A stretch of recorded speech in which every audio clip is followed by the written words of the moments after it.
You want to do that? 60 seconds back and forth? That works. Or if you guys want, we could give it another shot at just keeping it open convo. Sure. So why don't we do that? If the interruptions continue, you guys feel like you're not. But I would like to just point out. Wait. We have to set the rules first. No more talking. Yes, we will do 60 seconds back and I'm forth. supposed to be talked to like that, though, right? No, 60 seconds back and forth. I will leave. I'm so serious. We signed an agreement. If I appear fucking here, leave. I don't care. Why do you think I care if you I'm fucking not leave? talking to you. Hold on, guys. I'm not talking to you. Okay. I'm talking to Go ahead. What's your proposal? Wait a minute. The more that I see Andrew Wilson, the more that he's becoming one of the newest internet figures. And that's no disrespect to him. I know that he's been doing content for a while now, but I think I didn't know how hilarious that he is, right? Yeah, so shout out to Andrew Wilson. Shout out to the Whatever Podcast. But nana boo boo, stop talking. It's my turn now. Let's go. Proposal. If we don't do 60 seconds back and forth, I will walk out right now. The agreement was that I appear. It does not say that I have to stay for 3 hours, so I will leave. Wow. Right now. Because I'm not going to be be talked to like this. I mean, Like what? What? real men. Real men. You're going to tell me what a real man is? Andrew. My dad. Real women don't abort their children, lady. My dad has the same political beliefs as you, and he would never talk to a woman And my like that. sister You has are the same political embarrassing. beliefs as you, and she would never Can you dare guys- talk to a look, man guys, like that. guys, Like, what's your hold on. point? Can That you makes both no stop? sense. Andrew, can you stop? Andrew, In that's really disrespectful. Oh, God. Everything's disrespectful. Andrew, stop. You're such a crybaby. Hold on, Andrew, stop. In furtherance of ensuring that this debate actually occurs, Okay. let's set some ground rules. Okay. We got to allow people to finish their points. And Andrew, maybe you've said some mocking things towards her. No, I have not mocked him at Well, all. look, No. I've stood up for myself. I need to be fair. And I will not be mocked. I have not said a word that is bad to you. I talked to you about your family in Michigan. I want to get to know you. This isn't about anything about me mocking you. This is a boundary I'm of here him to get to attacking know me. you. I'm here to do a debate. Look, when you return to the table, you did the tone. Your tone wasn't the best towards Andrew. And look. My I'm tone? hold on. Oh, wow. I'll be fair. Hold on, Kylie. I'll be That's fair. classic. Andrew's tone towards you wasn't great either. In furtherance of ensuring that the debate actually occurs, why don't we just get back to it and stick to the substance of the conversation? Okay. I'm trying to be fair to both of you. Okay. But 60 seconds each, yeah? No interruptions? Andrew, if you agree, if you're fine with that, then I'm Okay. fine with Let's that. go. So Great. and if you guys are open to it, if that goes well, the 60 seconds each, we can bring it back to open conversation. Okay. Well, there does have to be some cross-examination at some point, but yeah, that's fine. Sure. Okay. So Kylie, go ahead. You have 60 seconds. Okay, so the point of my conversation here is I would genuinely like to have an open discussion about like what feminism means and to debunk some of the feminist myths, but my opponent seems to want to attack me instead and call me names, which is totally okay. I'm used to that, especially if you look at my comments online. But the point being, I'm going to try my best to keep it very mellow. Again, if I'm being attacked, I am going to get defensive. Get to the points. But I would like to start by saying, yes, the McKinsey study in sociology, psychology studies are flawed, and that is true. They are continually, it's a field that's expanding, and that's why I chose to study psychology, because I do find it so interesting. But that doesn't negate the fact that plenty of studies have found a significant correlation between being a woman and being a victim of violence at the hands of a man. And again, the study of 1 in 3 women globally who experience sexual or physical violence. And I think that is the core of what a lot of feminists believe in, is trying to combat that violent behavior and to protect women. I'm sure that's close to a minute, so I can pass it over Yeah, to so you. feminism has completely lied to everybody, and I'll explain exactly how. It failed in its promise. Its promise was that it was supposed to protect women. It hasn't protected women. The very idea that you want to put women inside of male workforces is not protecting women. The idea that you want to have dual colleges where it's men and women together is not protecting women. These are terrible ideas, and they've been borne out as being terrible ideas. When you talk about sociological studies being flawed, I don't think that you're really being honest about how flawed they are. The replication crisis in sociology is getting worse, not better. It's not getting better. Even with all the meta-analysis, it's not getting better. Why isn't it getting better? It's because of bias. There's so much bias which is going on, especially from the purview of feminists. Yes. And feminists use standpoint theory. They want everything to go through the view of women. Yep. So when you're talking about, for instance, the criteria, when you're talking about what that means that women are assaulted, flustered. right? What is the criteria for that? For what an assault actually is? Yes. Let's get it. That's a really good question. Listen, I love what he did right there. Okay. What did he do? She entered in the idea of the purpose of feminism, within it for protecting women. Now, there are some feminists out there that are going to be like, what is she even talking about? When you think about the original idea of feminism was more based off of equality. So the things that Andrew entered into this conversation is based off of equality, but that's not what she said. So immediately taking what she's saying and saying, what are you even talking about? If you're really trying to protect women, then why would you introduce them in the spaces where more men are? I think that was a quick, brilliant way to dispel at least that first claim that she made. Let's continue, because I'm interested into this definition of assault as well. Let's go.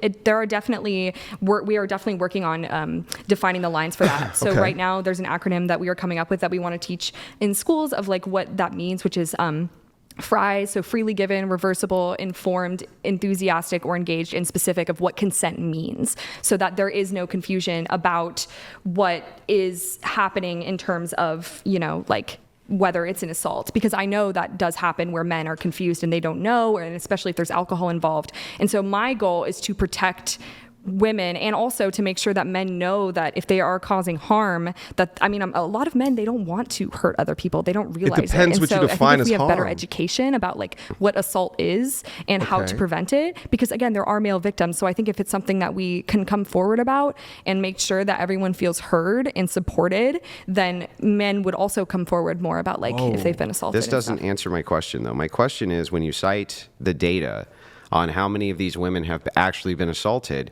what is the criteria being used? For assault, yes, that's important. That's a good question. I see your point of how it varies, like based upon the study and things like Yeah. that. But I think a lot of these problem is that it is self-reported. But again, another issue is that means they could be underreported as well, because women are too scared to Or report it. overreported. So yes, there are issues with that. But another thing though is that women are definitely in a position in the home where they are not safe in a lot of places. Wow. And again, that comes back to the kind of assumption that I was talking about earlier, is that like it's because we married the wrong man and this guy is unsafe in our home. But it's not about that. It's sometimes when you marry somebody or you date somebody, they can then become violent towards you because they see you as their property almost. Most of Yeah. these domestic violence claims and just things real like quick. this are happening from single mothers with boyfriends, though, not happening from the father at home. Do you in have a married source for that? relationships. Yes, I do. Ooh, he about to cook her alive. He's about to frick her shit. And here's the thing. She ended up that whole thing saying that it's just harmful for some women that live at home to be around that man. And the thing is like, you could take the exact same argument and transition it to children. You could say that it is harmful for some women to be around children. Now, if you look at the data on abuse or assault from parents, or even unalivings of parents onto children's, women dominate that statistic way beyond men. Just from that statistic alone, without contextualizing or adding more definition to exactly what it is that I'm talking about, shit, I might as well just start a whole movement of women not being able to take care of children then, right? No, I'm just wondering because, Not only is that factually the case, but interestingly enough, if the state seizes custody of a child inside of an abusive home, the child's actually more likely at the hands of the state to die than they are in the hands of the abusive home, which is insane, but true. I think, Now, I let me didn't give know you that. the studies that you're talking about here. okay. Okay. Are these the studies about which claims that you said? Yeah, so here we're going to start with the National Incidence Study, NIS. It's the largest collection of all types reporting data relating to abuse and maltreatment of children. Okay? 68% of maltreated children were maltreated by a female, whereas 48% were maltreated by a male. Some children were maltreated by both. Of children maltreated by biological parents, mothers maltreated the majority, 75%, where fathers maltreated a sizable This is what I'm majority, saying. 43%. In contrast, male perpetrators were more common for children maltreated by non-biological parents or parents' partners, 64% or 75%. Safest place you can possibly be in the home is with your husband and with your children. That's for women, the safest place they can be. Cooking her. Any study that you pull up is going to be drawing from the NIS source. That's direct from the NIS itself. There's no refuting that. I've looked and looked and looked. It is definitely from partner incident violence. Women are the safest when they have a husband in the home. I think for some women that is the case. I think there are good men out there, and I think that's a misconception that feminists don't believe in that there are good men, that we hate all men, which definitely isn't true. But I would like to say, like, because you're saying, you know, psychology is an evolving field, there are different studies and different numbers. Male perpetrators are predominant, and while the exact percentage differs, it's generally estimated that between 75 and 90% of child sexual abuse is committed by men or male adolescents. Nope. That's because it's not drawing from the correct data set, which would be the NIS. But and the reason they do that have the authority to say which one is the correct data set? Because they all draw from the NIS. All of them draw from this data set, the NIS. They have to. It's the most comprehensive source for reporting. So here's what happens. If you wanted to gather data, you're a psychologist. Are you seriously explaining to me how it works to gather data? No, I'm asking you a question. Oh, okay. If you wanted to gather data, right? Yes. If you want, especially on crimes, you would use law enforcement or the best source for reporting, right? In this case, self-reporting is going to be far less reliable than reports to the police, things like this, right? Yes, understandable. So you're saying that this is the most comprehensive, therefore the most reliable source. It's the most comprehensive source. But where are you finding that it is the most comprehensive? Because you haven't mentioned a source that says it is, because I'm looking at it now. The NIS? That's not from the NIS. There's the national... It's from the NIS. From the NIS. There's the National Center for Victims of Crime in RAIN, which is the statistics that I just RAIN pulled draws up. from the NIS. Okay, so then how come it draws from the same source? Because, and my conclusion is different than yours. Because they changed the criteria for what is considered assault, and they changed the criteria. Like, I've seen it as bad as them saying that men cannot be essayed by women because it's non-penetrative. I see. So you're saying that that would skew the numbers. It does skew the numbers. So the results of the National Incident Study, NIS, the largest collection of all types of reported data related to abuse and maltreatment, 68% of maltreated children were maltreated by a female, 48% maltreated by a male. Women, when they're in positions of power over people who are weaker than them, actually abuse more than men do. So at the same time, while you say, well, women have to run this big gambit of threats from men because men are much stronger than women and have more propensity of violence, when women are in charge of people who are inferior in strength to them, their incidences of violence towards them are much higher than men's incidences of violence towards them. That's It quite a sounds like conclusion. women are the greater threat here than men. Sure. If you want to say that. He cold. Essentially what he's saying is that there are certain actors out there that do studies drawing from a study, an original source. But due to whatever they're trying to confirm, whatever the biases that they have, they will contextualize the data in the way that serves them best. What Andrew's saying is that where she is receiving her numbers from is from an organization that has taken certain portions of that data to paint men in a worse light, which is why it was so important for him to ask in the beginning, well, what is your definition of assault? My assumption is to cross-reference her definition versus the studies that she would bring up, but we didn't have to get there. All he had to do was just let her know, hey, listen, all of that data comes from this source, the NIS, which is the raw data, the most unbiased source. And if you wanted more objective data, you would get it from there. Let's move on. Sure. If you want to say that, that's totally your prerogative, but that's not what the numbers say. So you can say, no, it's my turn to speak. You can say what you want about all the different statistics and how they come from a specific study. But the point is that there are different estimates, and basically every study conducted globally has found that the number of female victims is astronomically higher than male victims. Not to say male victims aren't important. If you are a male victim, especially if you haven't spoken up, I have seen the effects of having male sexual assault in my family. So please, talk to somebody. It is serious. But 1 in 6 boys have been assaulted, and a lot of the time it is by male offenders. Yeah, so it is but serious. what about the fact that when we're talking about rages of abuse of children, women are the ones who are most often in charge of children. The domestic rates, for instance, inside of a boys' home where the prison guards are all male, and it's a male, youth population versus female. If there's a females in charge of the youth population, the statistics for abuse skyrocket. Same thing inside of public schools. Are you saying that women are more likely to be women are more likely than men when it comes to the weaker sex. in this case, children, we would just say children are the vessel? Both sexes, right? But they're the weaker human than women. When they're in charge of children, they actually abuse them far more than what men abuse women at. And so it's like, so who's really the dangerous ones here? I mean, your 60 seconds begins. Go ahead.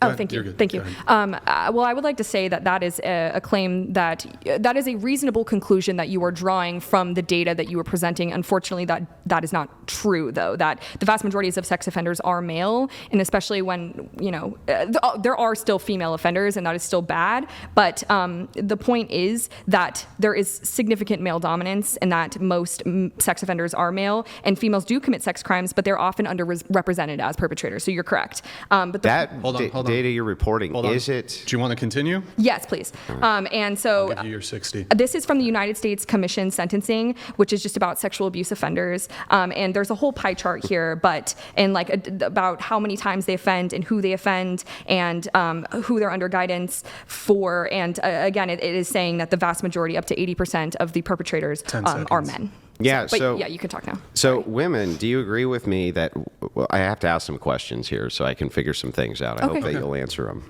So, do you agree with me that both men and women have the propensity to, in some way, essay the other partner, both of them? Yeah, I wouldn't say that it's. I mean, no. Yes, I agree. It is definitely possible for both sexes to do that. The question becomes: if you switch criteria around, right, for what is considered sexual assault, let's just assume things like catcalling are put in the category. That's harassment. But are you saying hypothetically? But let's say it's categorized, not as harassment, but as a form of sexual abuse. Would you say that would greatly skew the numbers? If that were how it was classified, yes. Do you have evidence that is how it is classified? I do. In fact, there's a whole grouping of colleges in a study that I can show you where that was smuggled in as a form of sexual assault or SA or sexual battery in some cases, right? They smuggle in, and so what they do is they decide that they want to make that data set wider. And so they just reclassify things which would not ordinarily be classified as sexual assault or sexual battery by just inserting those things. Now, the same exact thing happens here. Do you think that it's very masculine, for instance, inside of society, for men to go and report when a woman gives them unwanted touching? No. And matter of fact, I do know male victims with female perpetrators. And they have unwanted touching? Yes. So they're just far more likely to report it because of the social stigma which happens to them often from women who tell them things like, I don't consider you a real man like you did to me earlier. I didn't really say that, but... You did. Your exact words were, a real man would X. Real men? You're going to tell me what a real man is? Oh, they played at the end. Absolutely masterful job done there at the end by Andrew Wilson to not only continue to push this idea of do your research, right? And that's what really people mean by do your research, right? Because there's some organizations, and they could be NGO funded, but some organizations that can push headlines that will grip you as a audience member, but they can enter in components of data into their data set. And some of the most nefarious ones don't even let you know what data that they're putting into their data set, but they'll enter in little pieces of data in order to skew it more towards whatever agenda that they are pushing. That was essentially his point, and it was a fantastically well-stated point. And then at the end of it, to tie in the real man statement, the subtle emasculating terms that women will throw out to signal how a man should operate, to give further information why this can be underreported if it's from the other side, if it's from a man. Absolutely brilliant. Fantastic work.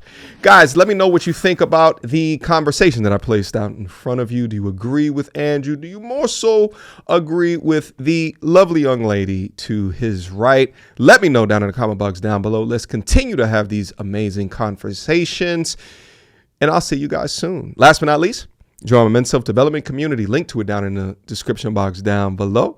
Link down, beam up, and I will see all of your lovely faces very, very soon. Until next time, you two. Peace. She belongs to the street. Girl, don't hold my hand. You a mattress actress on the OnlyFans. Get your money, girl, but damn, how is that your only plan? What you gonna do when you get too old to strip and dance? Get up out your echo chamber, woman screaming, period, and yes, you a low down dirty woman if you try to get knocked up by a high value man.